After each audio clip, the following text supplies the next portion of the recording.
Hello everyone, it is Lily and I'm back with another video, and so I thought it would be fun to do a digital 3-color challenge.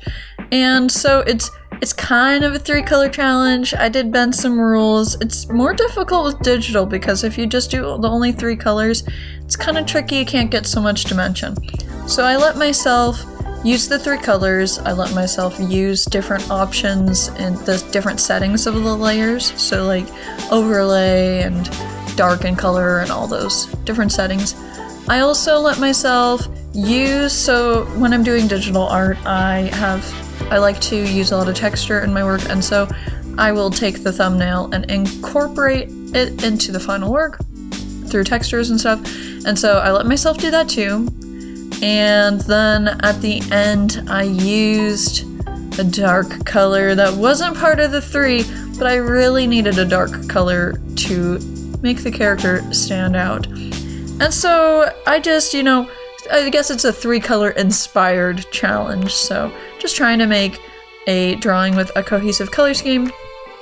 When I was using OBS to record this process, I'm on a different laptop now. And I didn't realize the aspect ratio was kind of off. My screen is rather tall, and so this recording has like the bottom part of my drawing cut off. And so that was kind of unfortunate, but I mean, you know what, I'm just gonna keep pushing through. I did this whole thing, and I kind of want to show you the process and say, yeah, share it with you. So here is my thumbnail that I drew, and I just took 3 colors that were similar to the colors that the random color generator gave me. 3 colors with a marker, 3 Crayola super tip markers, and that's kind of my process now, is to just do a really quick rough sketch with the markers, and then I will use the sketch to draw on top of, and then later I cut out areas of the sketch and use that for texture. It's a process that's really working for me, so I want to keep doing that. Anyway, so I was inspired by this picture of this tree. It's wild, I've never really seen trees like this, but it's a tree, and out of the branches grow like these separate looking trees, and it's very strange, and I thought it was super cool and kind of alien looking. And so I wanted to play that up and make the color palette, because the color palette reminded me of space and like alien planets, I guess. I wanted to play that up and use these like alien trees and make this look like I don't know, I obviously used reference photos from nature and stuff, so it's similar to Earth things, but in kind of a more interesting color palette with the light purple, the magenta, and the dark purple. Here I am in my process. I typically draw on top of the sketch that I did earlier, kind of refining some shapes, and I just use the other thing as a guide and refine things, do some detail work, and what have you. And so then I have the foreground mapped out in this dark purple color, and I start working on the background, and I used another reference photo of kind of looking down on a lake. It's pretty with some mountains and stuff, and so I was trying to emulate something similar to that, not exactly the same, but something similar, and I used the lighter colors for that. One thing about doing this challenge is using the opacity of the layers and brushes is super helpful, so you can get some variation in colors and things like that. I saw this like t-shirt design for Scooby-Doo shirt back in October probably, maybe September, and the way that the clouds were done has just like been lingering in my brain. And I'm super inspired by that, and I love it. And so like I tried to do something similar in the sky here. Here, I will show you the Scooby-Doo shirt, and if I find the artist's name, I will put it up on the screen too. And so yeah, I tried to do something similar with the clouds here, kind of wispy, wavy kind of lines. And I think they're pretty fun. I had them being this purple, but then I later changed it to be white, and I add some gradient in the sky and stuff. And I kind of just messed around with the opacity of like the different layers in the background, and yeah, tried to make it go lighter as it went off into the distance. You know, having the darkest in the foreground and having it go lighter as it goes back. And that is called atmospheric perspective. And so this is where I am at with the background. So then I started adding some texture on top of the drawing. I added some texture on top of the drawing. And so I started with the trees, the foreground, obviously, because, I don't know, I just wanted to put the most attention into that.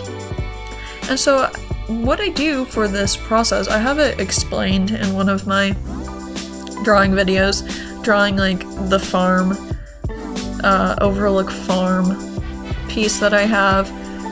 I explain that process there, but I will explain it here too.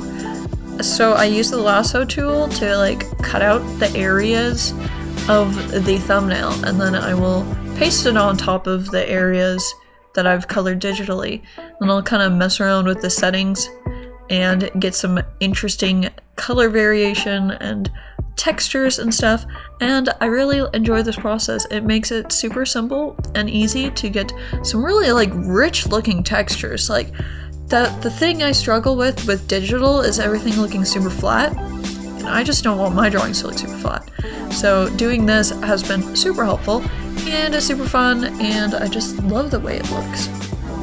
So yeah, I messed around with the textures on the tree and stuff, and I ended up with this so far.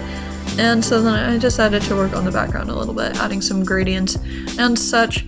And so I wanted the sky. I've been super inspired by Japanese woodblocks with the gradients in their skies, having a really intense color at the top and then having a short gradient and having a lot of white in the sky too. I just love that look, and so I've been doing that in a lot of my pieces recently. I emulated that in this drawing too, using the magenta color, and yeah, just really playing up that whole kind of alien world look to it. And then I started drawing some of these individual trees, I guess you could say, off in the distance, and some variation in maybe the roads, or maybe it's just variation in the hills, in the mountains, and I just kind of bloobity blobbed it and just blobbed it on there until it looked pretty good. Adding some of that texture on to the background to make it look nice and dynamic and beautiful.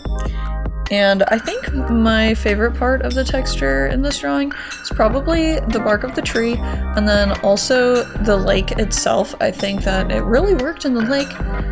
It's, I don't know, drawing water is difficult and getting the reflections down and stuff, and using this texture in the background on the lake, it just kind of added some nice qualities that was, I don't know, it really worked, I think. And I wanted this drawing to include some sort of figure to make it more interesting, rather than just like a landscape background kind of artwork. I wanted there to be something going on. And so I played around with the scale of things. I wanted my character to be really small, and then it just looked kind of awkward. So then I made my character a little bigger and sitting on the tree. Tried to make them holding the tree, and it looks a little bit weird, but it's okay. I think I got the point across, and yeah, and so I was drawing the character, and I wanted this character to be some sort of witch or something. I don't know, I'm inspired by Moomin, so I was thinking Snuffkin. I was, thinking Snuffkin, something Snuffkin situation going on. And, I don't know, this character wasn't included in the thumbnail, so I just kind of winged it, and I think it turned out pretty alright. I don't know what I'm talking about. I think I've ran out of things to say, but yeah, I guess I just colored the person, and here's the hair, and here's the... I wish you could see me coloring the boots, but unfortunately it's cut off because I thought that was kind of fun, coloring those boots. But you'll see it in the final little reveal. It'll be a nice surprise for you. So finishing touches, I used the gradient tool, and then I used like some circular gradients and some line gradients to add some glowing qualities to things. I added a glow onto the sun, and I added some glow spots just here and there to really pump things up and make them sharp and crisp and pretty and glowy.